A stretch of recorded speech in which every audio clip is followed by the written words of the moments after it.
in Haiti, but we know one of the best things we can do as people of mercy and of God is to pray for them. So let us place ourselves in the presence of our merciful God. Before we begin, I want you to know this was written by Sister Algan Marie Castanieto, who is a Sister of Mercy in the Philippines. Loving and merciful God, Prince of Peace, our breath of life. We are in the midst of chaos. Within and around us, there is restlessness and conflict. We are almost drowning in worries and prayer and fears. Yet we dare to hope, for you are with us, and you speak the word that can hush the storm. You have taught us to be still and know that you are God. And with confidence, we trust that you will lead us to walk on these raging waters until your perfect serenity will dwell within and around us. O God of mercy, grant us peace and allow us to be that peace. This we ask through Christ our Lord. Amen. Amen. Thank you so much, Sister Dale. This is a different time in this world. But let me start by saying, some of you probably know me, others, you are getting to know me tonight. My name is Betty Jean-Jeremie. Mercy Focus on Haiti Executive Director. And Sister Dale Jarvis, MFOH Executive Committee Member. We will be your facilitators tonight. As you notice, you are automatically muted upon joining. You will be unmuted during the question and answer part. Over the past months, we have witnessed the horrific decline in Haiti's socio-political status. Gang violence continues to escalate, especially in Haiti's capital. According to news reports, gangs have been attacking the country's infrastructure. They are now in control of Toussaint Louverture International Airport outside of Port-au-Prince, various ports of entry into the country, and the border to the Dominican Republic. The hospital, Saint-François de Sales, has been destroyed. The gangs also released all prisoners from jail to strengthen their violent attacks. Several nuns and priests were kidnapped and later released. One is currently negotiating for his freedom. An explosion by a gang member injured Bishop Pierre-André Dumas from Ansavo, Miraguan, and he's now recovering in Miami, Florida. The presence of gangs continues to hamper the distribution of humanitarian aid. Last month, the United Nations World Food Program suspended the distribution of desperately needed food aid in some part of the country out of concern for the safety of its workers. The Haitian Prime Minister, Ariel Henry, returning from Kenya from a strategic meeting with UN officers about Haiti, was not able to return to Port-au-Prince and eventually resigned on March 12, 2024, due to gang pressure and a population ready for a change in their governmental structure. At this time, Port-au-Prince is completely isolated and cut off from all regional communication. Transportation has stopped due to a lack of gasoline and the primary essential for daily living, including food and water. Just imagine a city deserted with no basic supplies, no hope of support, and engulfed in a darkness difficult to comprehend, asking the typical existential question, why me? Why us? Many feel helpless as hope seems to fade away. But we at Mercy Focus on Haiti have hope. Tonight, our presentation will speak to the work that Mercy Focus on Haiti is currently doing in Gros Morne, Haiti.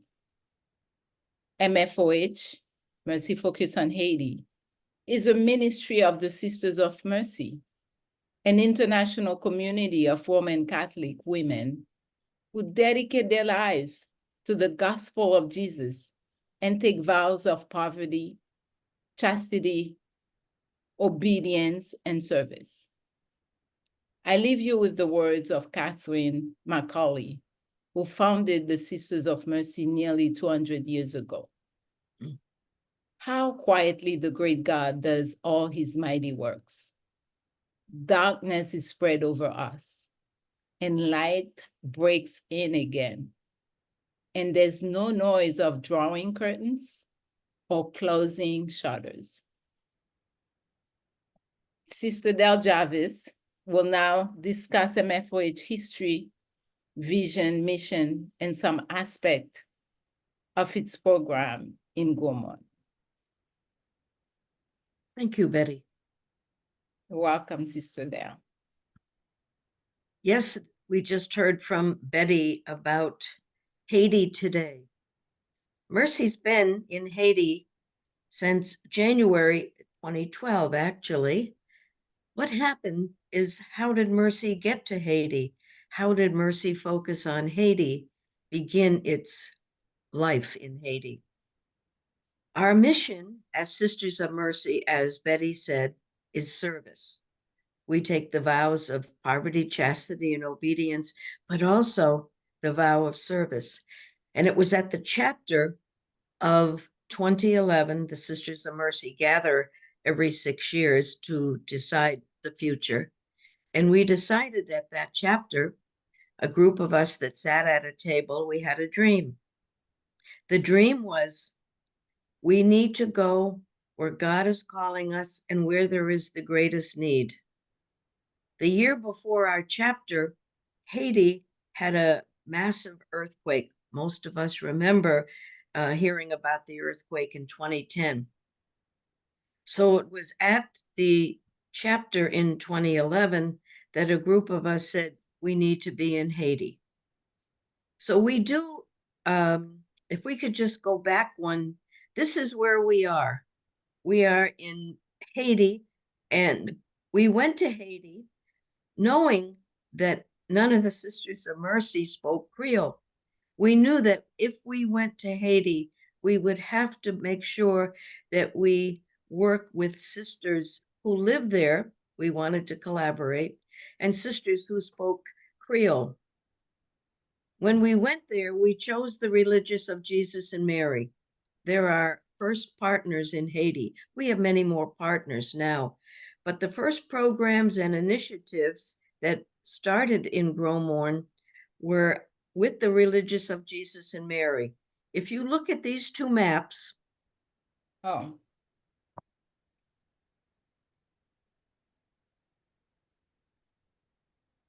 you look at the two maps, first of all, the map on the right has Haiti. If you notice where there is a circle to the top, that's where Sisters of Mercy, Religious of Jesus and Mary, and our many other partners work in a town called Gros Morne. If you notice further south, Port-au-Prince, that's where a lot of the violence is, and thank God where we are, there's less violence, although the country obviously is at risk at this point. If you look to the left, you can see the community of Gros Morne. It's the area in which the sisters have worked, the sisters and our associates. We've always been a group of sisters, associates, and volunteers, which has made it a wonderful mission of mercy. So this is where we serve. We went to Gros Morne and worked with the Religious of Jesus and Mary because, you know, those of you who are associates, sisters, and so forth, know that one of the primary areas of focus for us is the critical concerns. And so when we went to Gros Morne and volunteered to work with the religious of Jesus and Mary, they too had the same concerns we had. The focus on women and the environment were two of the strongest areas. Right now here, you can see that one of the areas that we focus on is the care of women. This goes back, of course, we know, to the time of Catherine Macaulay. And if we go right back to the first picture there, one of the programs we have multiple programs, but two of our strongest programs focus, well, this one here, the CLM program, Pathway to a Better Life. What it does is it focuses on the empowerment of women. We are now on our fifth cohort of women, 200 women in each cohort. And over a period of 18 months, the women and their families go from abject poverty to independence. Here we have a picture of a woman who, with her two children, she was in the program. As you can see, groups of 200 women go through an 18-month period. And at the end of this time that they're in the CLM program, they go from having no house without a roof, or if they are with a house that doesn't have a roof, they're able to feed their children after the 18 months. They have a latrine. They have clean drinking water. Their children go to school. Their children are fed. And what's most moving is the women have hope. They have hope so that they can advance in the society, in the community that they live, and with their children. If you look at the next one, some of you know Sister Kathy Thornton. That's her picture there. At the end of every 18 months, every 5 groups of cohorts, they gather and we have a graduation. Here's a picture of Sister Kathy putting a scarf. Every one of the groups gets a scarf.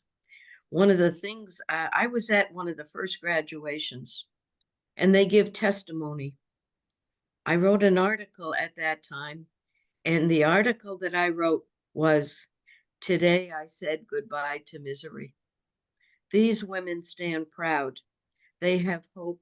They have future for their family. We're finishing our 4th cohort, and we're ready to start our 5th, which will mean 1,000 women plus their families will be able to survive with dignity. So this is the pathway to a better life. Chemin la vie mieux is how it is said in Haitian Creole. The next one, Betty. Yes.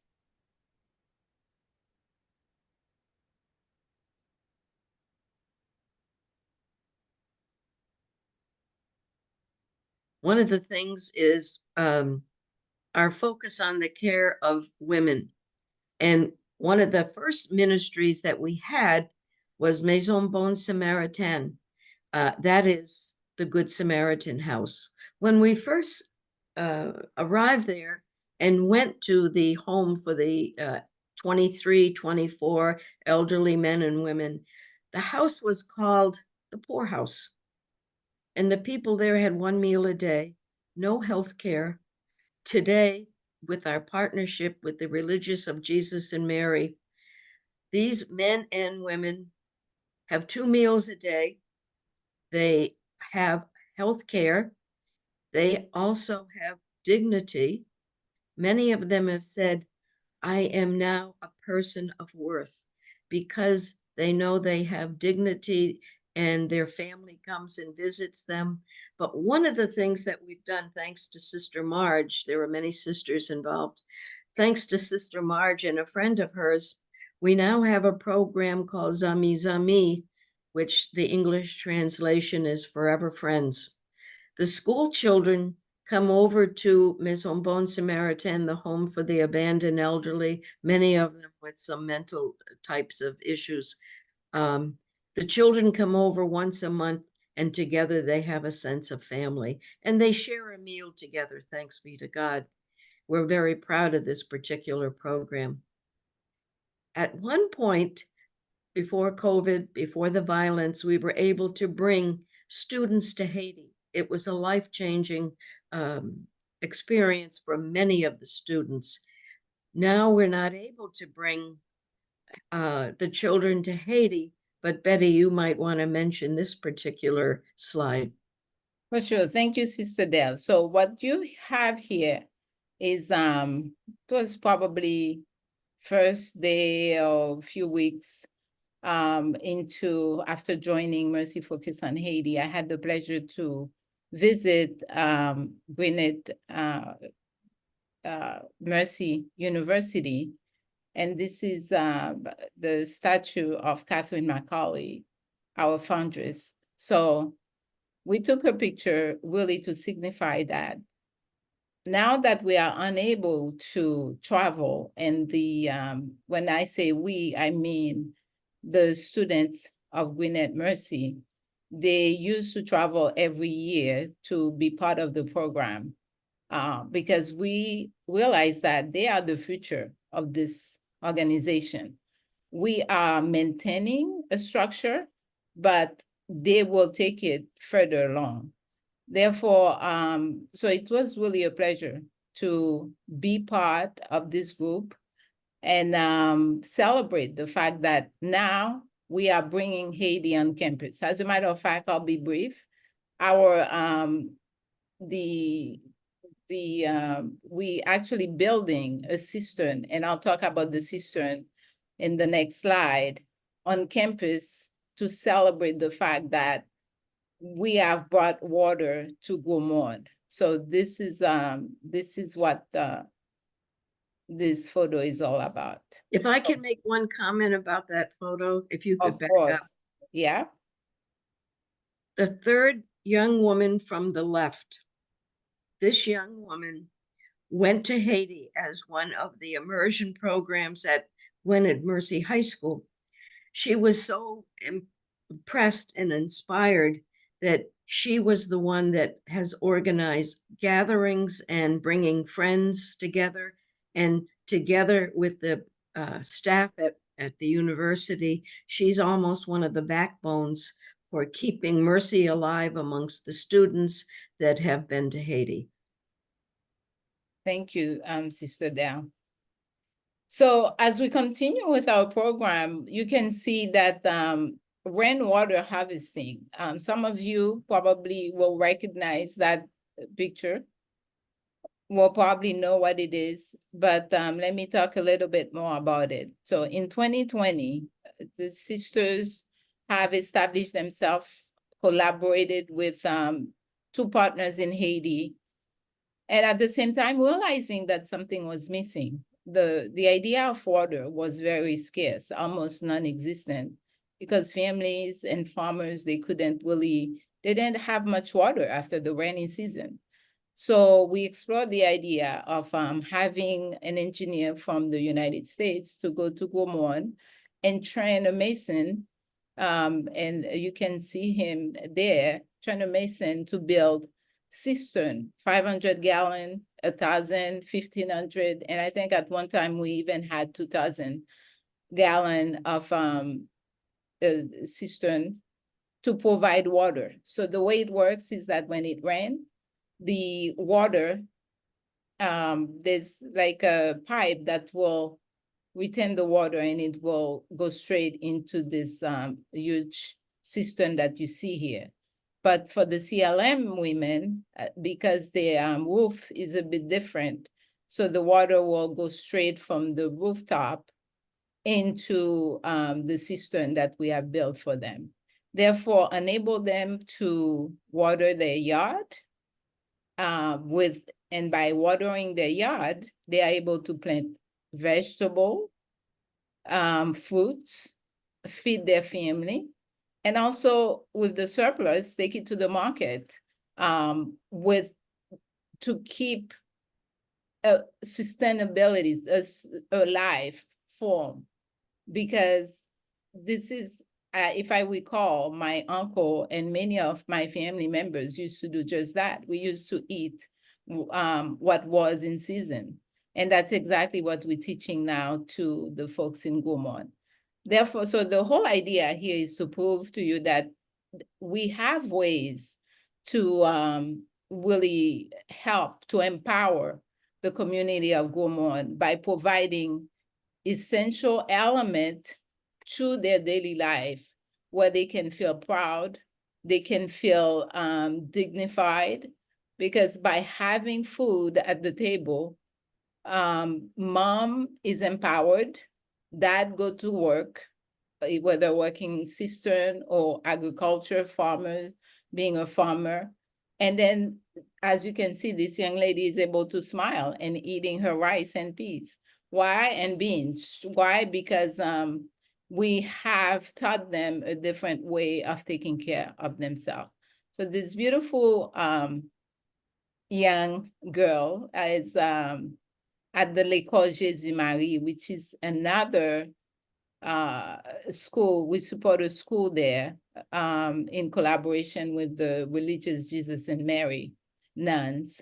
So we support them by providing the kids with a healthy meal. And we are even exploring different things with the RJMs in terms of computer lab, books, so on and so forth. So the goal of this presentation wasn't for Sister Dale and I to continue to talk, right? The idea is to give you a brief understanding, a brief overview of the program that we offer, and give you a chance to ask questions, which is what we will do here. But before I open the floor for you to ask any questions, because we've said a lot here, this is our website, Mercy Focus on Haiti, and our email address. Please visit the website. We have a lot more information there. We are doing a lot to support Haiti, to support Gros Morne, and to support the community. We've invited you to be part of this experience, and we hope that this information was fruitful for you. So know that you can always reach me. Sister Dale and I will put our information in the chat, but at the same time, if you go online, you'll be able to access that information as well. So I'm going to stop sharing so you can have access to, you are able to unmute yourself. You can unmute yourself to ask any questions, or you can type your questions in the chat, and Gigi will be more than happy to be your guide there. So this is the second part of our presentation. If you need us to unmute, let us know.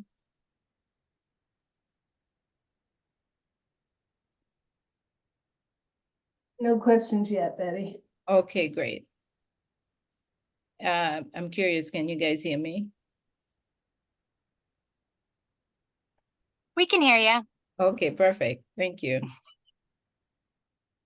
Maybe while we're waiting for some questions, one thing I want to mention, when you saw the children in the school, one of the things we opened the Sisters of Mercy and Mercy Focus on Haiti was a hen house with a few hundred chickens. So we also have a hen house down there so that we, the women from the CLM program can buy the eggs and sell them to make money, but we also send over to the school every morning eggs for the children to eat. It was a joy to be there with a group at one point and passing the eggs out to the children. Some of them had to even share how to eat the egg and what the yellow was, what part of the egg is. So it's a joy to see their encounter with food that was new to them.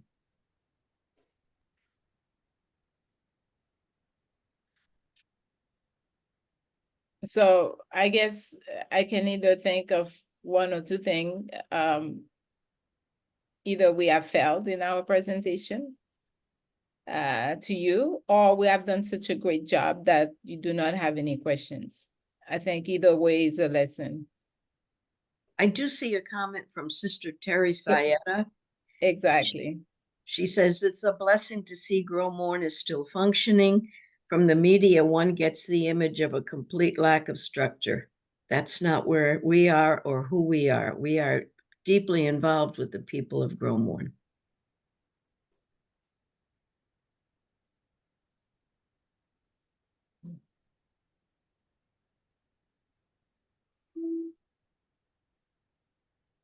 Oh, we're starting to see pictures now. Yes, go ahead, Sister Teresa. I think you you are able to talk, I hope.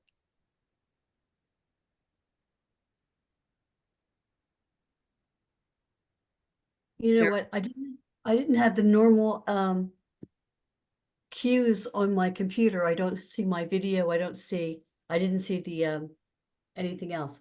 You know, I'm experiencing something here on the border in Mexico and Texas, that there are a lot of Haitian immigrants trying to come through into the States. As a matter of fact, there are sometimes more Haitians than there are Central Americans. And it seems as though the US is not taking their asylum seeking seriously, and many will go back. My fear is what is going to happen to them and where will they go when they go back? This is a great question in the sense that what we've experienced is that there are times where we see a lot of Haitians at the border. And it really depends on what's going on internationally and also in the country. The Haitians, let's just say, because I'm Haitian American, at times they tend to be viewed differently and not so seriously. And I think as resilient as they are, they migrate, they find solutions wherever they can.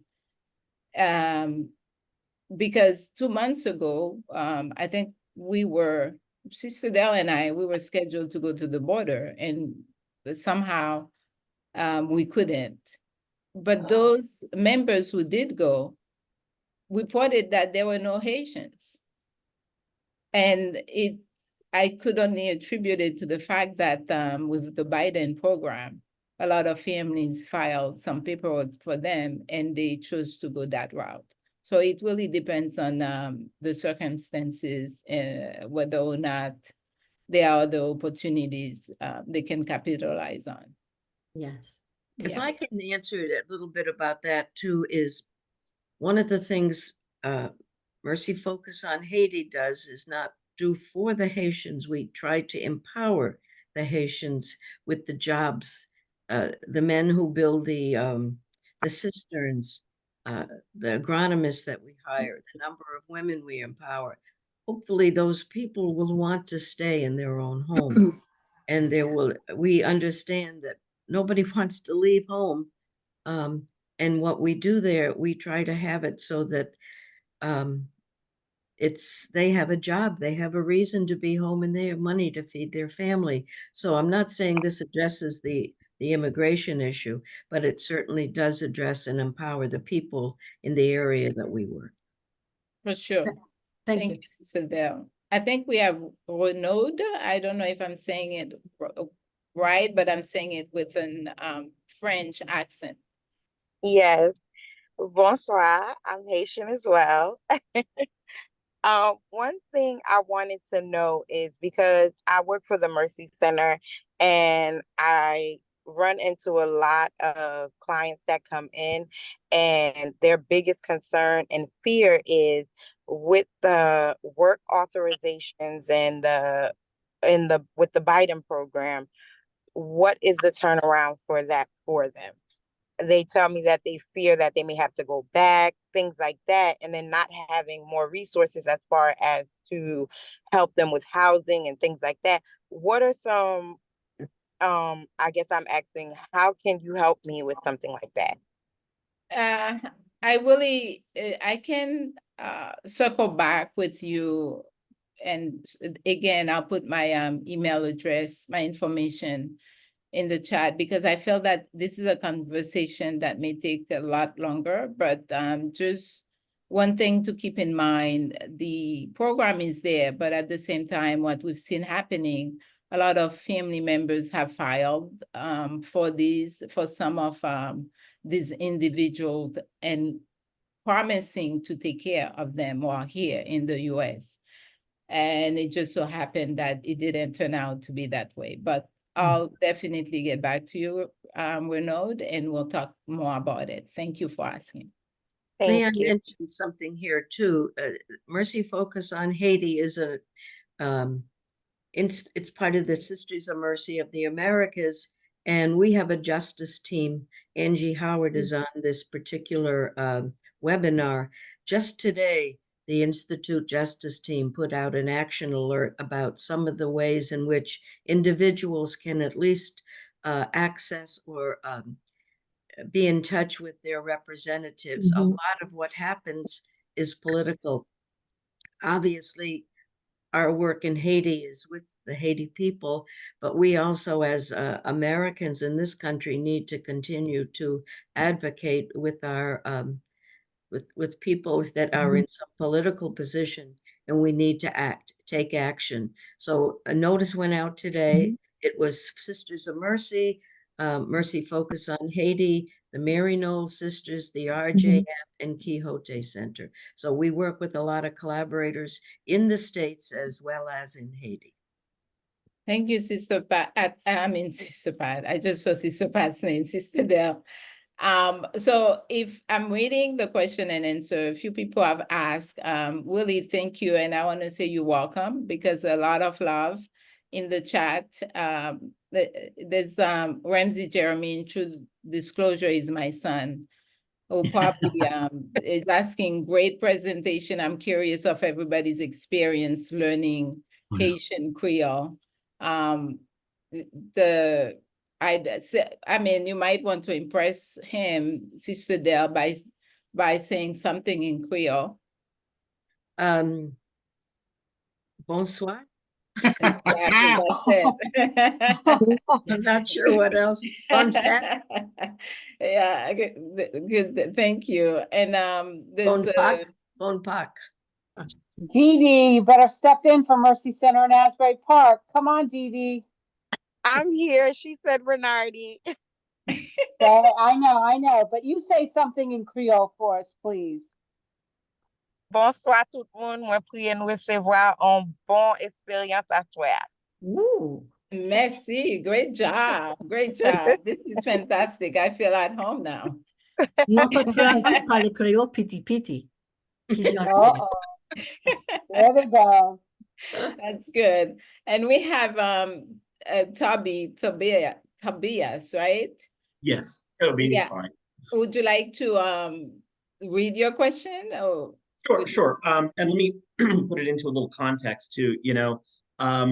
I work for the Religious of Jesus and Mary, and I've been spending a lot of time thinking about the situation in Haiti over the last few days.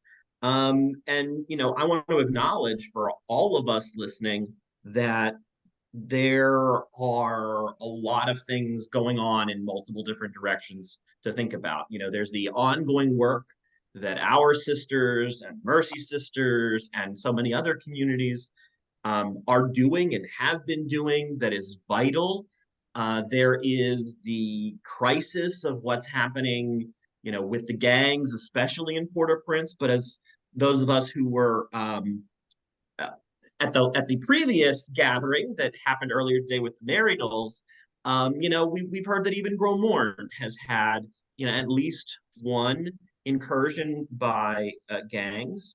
Then those of us who work with the border situation are well aware that Haitians are part of the southern border crisis. There's the work that's happening in crisis. There's the work that's happening ongoing. There's the action alerts here in the United States. And then there's also maybe a feeling of helplessness that because of the pandemic then and now, the security situation, most of us can't go and volunteer in Haiti. We can't, help and be present in that way. And so the point of me saying all of this is because I want you to feel overwhelmed, because I think that's how some of us feel when we, get the action alerts, we get the information about Haiti. It seems like such a big issue, problem, whatever word you want to use. Where do we start? Those of us who are in the United States, especially as individuals, what's the right place to start so that I don't, a friend of mine doesn't look at this and say, it's too complicated, I don't know what to do or what I can do or what will make a difference. So could you tell us from your opinion, what steps might someone take to sort of figure out what they can do in a comfortable way and not get overwhelmed and disappointed and give up? I know. Toby is my friend. I know he I always try to put in some hard question at, at the table, but I'm expecting you to solve all of our as humanitarian and NGO and faith-based organizations. I want you to solve all of our problems. I know, that's what I'm realizing. You're putting all of it. And let me see, I only have a few minutes to answer them. These are great questions, you guys. And I think there are parts of what Toby just mentioned that we can control. For example, what we are doing now is one aspect of the situation in Haiti that we are controlling. We are staying focused on our mission, and we are providing to the people of Gros Morne, the folks we have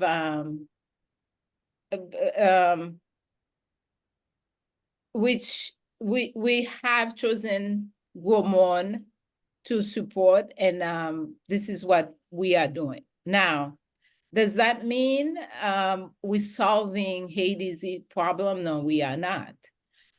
There are governmental issues that we believe are to be addressed, are to be noticed, the facts that we need to report them. But at the same time, the question is, or maybe other people are we equipped to tackle it? We are doing the best we can via advocacy work. And we've put a number of materials out there calling on our Congress men and women to secure the borders for gun trafficking, to open the floor to invite a lot of Haitians, a lot of actually not Haitians, but groups functioning in Haiti to be part of the conversation and not just one group, and so on and so forth. Where do we go from now? I would say monitoring the situation, being careful, praying for sure, and then just do what we do best, which is communicating and continue to support as we are doing. I wish, Toby, I had a much smarter, intelligent answer for you, but I know the two of us will work together because we work with the Maryknoll and the RGMs in Gros Morne. We'll continue to work to bring Gros Morne to bring help to and support the Gros Mornians. Heidi? Hi, I just wondered about the safety of all the workers and the families over there in the town that you're in. That's true too. So thank goodness, yes, we've had one incident, we've had a few issues happening in Gros Morne. But let's just say out of the two major incidents that happened, the rest of it, and rightfully so, have been due to stress and panic of incident happening outside of Gros Morne. We are not naive to believe that we are safe and nothing will happen to us. But at the same time, if we consider the capital and we take a look at, the surrounding the cities and the countryside, it's not just Gros Morne. We'll see that other places, they are maintaining a lifestyle that we call decent, so that's where we are. Can I mention one thing too? And Sure. Catherine McCauley always said, we can never say it is enough.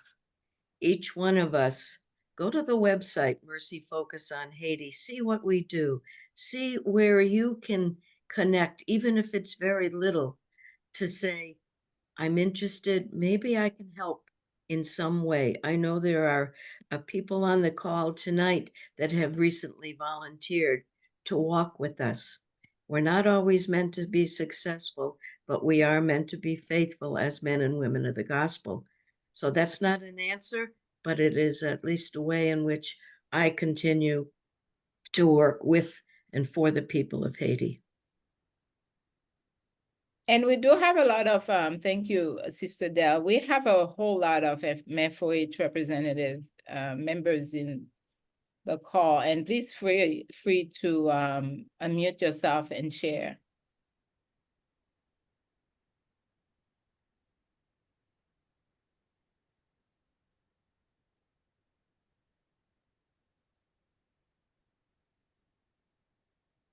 Yes.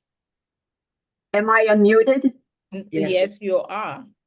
Okay, my name is Sister Vivian Patnode, and I was privileged to be a missionary in Haiti in Gros Morne from 1997, when we first founded our first mission there, until 2002. I spent 5 years there, 5 years up north in the Port-au-Paix diocese in Jean-Jeremie, and my last 6 years I spent in Port-au-Prince. It was a wonderful experience, and I loved the people, and I missed them an awful lot. What I was just thinking when Toby asked his question, I was thinking about a saying that the Haitians have in Creole. Deye mon gen mon. And I never understood how they understood that. But in my own mind, I always understand it as behind each mountain, there's another mountain. Behind each suffering, there's another suffering. Behind each joy, there's another joy. And I'm wondering right now, couldn't we say, behind every hope is another hope? So if everyone finds a way individually, no matter how small it is, to try to do what we can. For example, on the news several days ago, I heard that at in Florida, where they send lots of containers by ship to Haiti, to Port-au-Prince. That's how the weapons many of the weapons travel in that direction. And there was this one owner of a company that said that he has really accelerated his supervision of the containers. And if he finds any weapons in any of the containers, that he would fine the owner of those containers. And I just finished writing to my representatives here in the state of Massachusetts, asking them if the government couldn't place some workers along with these companies to help with the supervision of the containers. Because this is just one man that does it alone for his company. But if we had officials from the government doing that very thing, even if it's just there, it's something. It's an action that could happen. And I want to thank you for everything you're doing in Gros Morne. A little bit of my heart is still there. And I'm wondering if Sister Jill is still in Haiti. Yeah, Sister I'm Jill on this is- call. yeah, Sister Jill is here. Thank you, Vivian. Sister Jill is here. And Yes, Sister I was Jill. so excited to hear your voice. Oh, Jill, how's your Creole? Oh, a puppy mouth. Nice. I think that's the first expression that I taught you. Yes. Mwen kontan an pil ou toujou interese dan Haiti. Oui, kontinue bon travay nou. Oh, okay. This is awesome. Guys are impressing me here. This is great. Vivian, if I might mention, when you talk about the containers, Toby and I are working with a group to look at shareholder advocacy. How can we look at which companies we own or ships and planes that bring guns to Haiti, whether to Haiti or I'm just hearing today, many of them go into the Dominican Republic and then into Haiti. So there is a group of us that are looking at shareholder advocacy to challenge those ships bringing the guns to Haiti. So find a way in which I'll get in touch with you, Vivian. I believe we met, and see what you can help us with. Okay, thank you. Awesome. This is great. Thank you, Vivian. Any questions, you guys? Toby? Yeah, I have actually a comment this time. That's Since multiple people have brought my name up, I thought I'd throw something out. okay. And that is the fact that I imagine, I don't know who all is on the call, but I imagine that many of us also have other issues that are close to our hearts. You know, for instance, you know, I'm a Franciscan, and one of the things that you know, is very important to the Franciscans is environmental justice, right? I, you know, worked with immigrants for a very long time, and so, you know, the southern border is something that I care about. You know, there was recently a murder here near where our offices are in Washington, D.C., of a young Franciscan volunteer, not in Haiti, in Washington, D.C. Wow. And so there, you know, we care about guns. And, you know, I sort of wanted to just sort of raise this up that all of these things are interrelated when we stop and take a look at it. And, you know, I mean, even to the point of, you know, the question that Sister Vivian put out there about, you know, could there be more, you know, border control or ICE or whatever words you want to use, customs people helping with the containers in Miami. And one of the things we were told recently at a meeting with the Department of Homeland Security was, well, they can't do that actually because they're so concerned with the southern border that all their resources are over in that direction. And so, you know, I point this out to say, not only are these interrelated, but they're, you know, as a justice, you know, interrelated, but like actually physically, they can be interrelated. American gun policy is fueling American straw buyers buying guns in America that then profit-seeking companies are moving to Haiti, and Haiti gangs are, you know, terrorizing people, and people are leaving to go to Venezuela and can't find jobs, and then they're coming to the American border in the South. You know, it's like there is a direct relationship. And then those of us who work in domestic ministries, you know, with people in the United States, then it's our problem. You know, it's so I think I just wanted to sort of raise up this idea that there is a lot, and each of us has the things that we can do, and we should keep doing them. And we should also be open to seeing where we can coalition, where we can partner with those of us around us who are focused on, you know, other things, because there's a lot of work that, you know, if we can magnify one another as we do these things, I think that that would increase the amount of hope behind hope behind hope, if we sort of think that way. Yeah. Thank you. Thank you, Toby. I like the new interpretation of Daemon Gemon. Behind hope, there's hope. That's good. Thank you, Vivian. Any, in the chat, I was looking at it and I realized that, our Gen Z millennials are represented. They, somebody, Rose, made a comment, to have more of, millennials, Gen Z volunteering and do this type of work. This is such a good point because, you guys interested in this work in Haiti,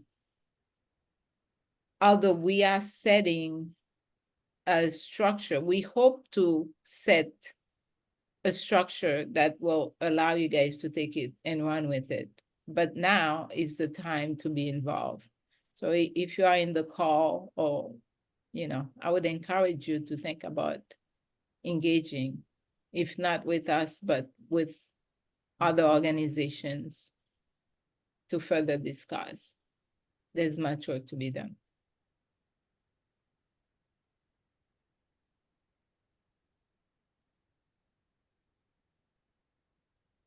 Hey everyone, Messi Betty. Definitely want to engage, and it was very clear for me in the program. So like in terms of access and like what opportunities I can connect with, that's clear for me. I was just thinking about I've been thinking about this a lot, Haitian millennials and Gen Z and the diaspora. I was looking at numbers. It's like over a million Haitian Americans in America, over 12 million Haitians from Haiti, over hundreds of thousands of Haitians in France and the UK, in Venezuela and Chile, like all these other spaces. I think other folks have shared the migration of how all of the challenges of or most of the challenges of immigration are interconnected in some ways, and how we should work together in coalition and partner. I was just thinking about all of the people who are across the diaspora who want to do something but can be frustrated and feel overwhelmed because it feels like complex. But the connection to volunteer and like support, with different organizations can also feel a little overwhelming in some ways, right? But also, I don't know, I've heard people say it kind of feels disempowering. Like I do this, but what is the impact to this? Like, is this going to help the thing that I'm passionate about? So if it's education, if it's removing guns from, the gangs in Haiti, if it's helping children, be able to speak Haitian Creole, not French in school, or whatever that passion is that they have, it's really interesting how just the variety of opportunities to support, but also the complexity of the challenges that we have leads to like what I've seen so far, and I've experienced is some disempowerment.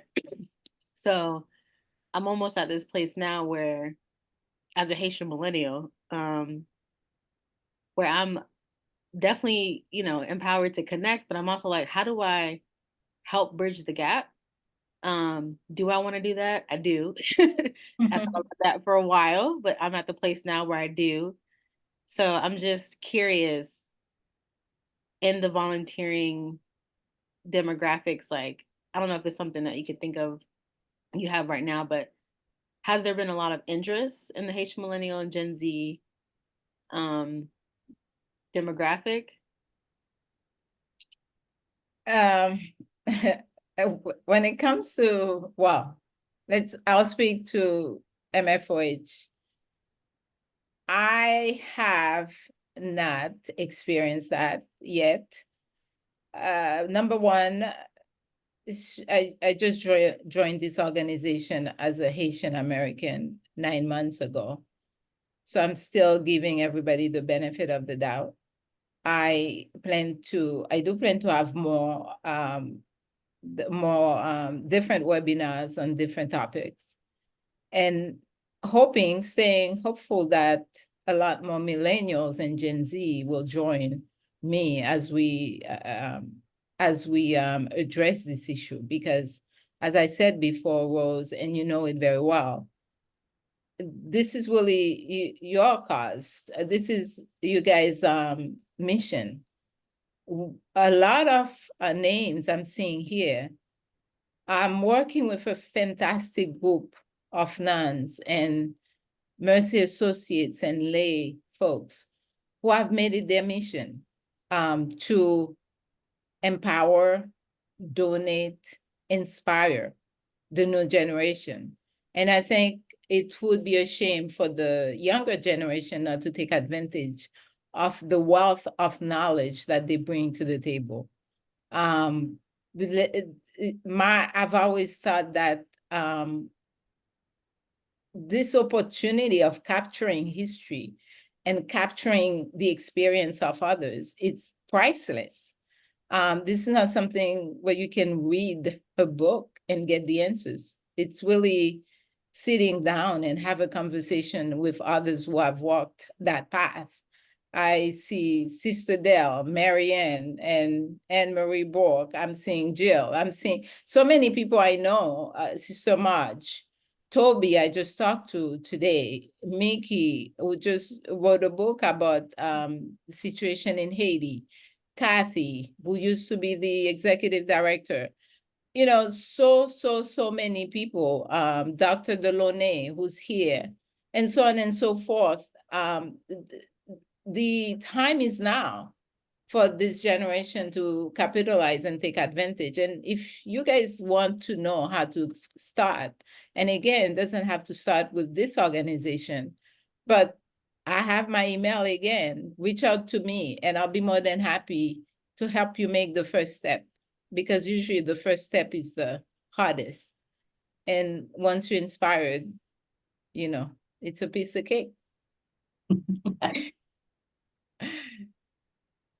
Piece of cake. Piece of cake.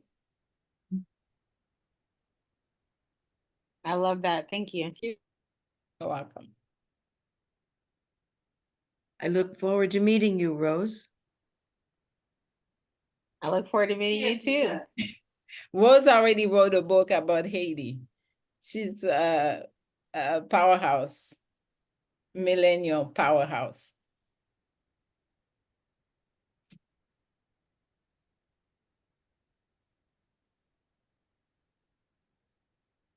Any other questions? It's 7:01. This webinar is really an hour long.